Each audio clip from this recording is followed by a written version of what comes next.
ಮದ್ದೂರು ತಾಲೂಕಿನ ಬೆಸಗರಹಳ್ಳಿ ಗ್ರಾಮ ಪಂಚಾಯಿತಿ ವ್ಯಾಪ್ತಿಯ ಪಣ್ಣೆದೊಡ್ಡಿ ಗ್ರಾಮದಲ್ಲಿ ಲೋಕಸಭಾ ಚುನಾವಣೆ ನಡೆಯುವ ಸಂದರ್ಭದಲ್ಲಿ ಪೊಲೀಸರು ಮತ್ತು ಗ್ರಾಮಸ್ಥರ ನಡುವೆ ತೀವ್ರ ಮಾತಿನ ಚಕಮಕಿ ಉಂಟಾಗಿ ಕೈಕೈ ಮಿಲಾಯಿಸುವ ಹಂತಕ್ಕೆ ತಲುಪಿರುವ ಘಟನೆ ನಡೆದಿದೆ.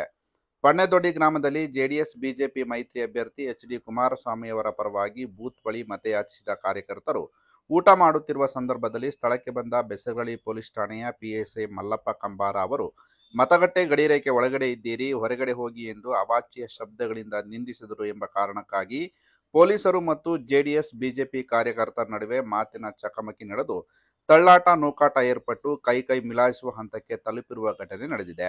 ಘಟನೆ ನಡೆದ ಸ್ಥಳಕ್ಕೆ ಡಿವೈಎಸ್ಪಿ ಕೃಷ್ಣಪ್ಪ, ಸಿಪಿಐ ವೆಂಕಟೇಗೌಡ ಅವರು ಭೇಟಿ ನೀಡಿ ಗ್ರಾಮಸ್ಥರನ್ನು ಸಮಾಧಾನಪಡಿಸಿ ಪೊಲೀಸರಿಗೆ ಸೂಕ್ತ ನಿರ್ದೇಶನ ನೀಡಿ ಪರಿಸ್ಥಿತಿಯನ್ನು ತಿಳಿಗೊಳಿಸಿದರು ಎಂದು ತಿಳಿದುಬಂದಿದೆ.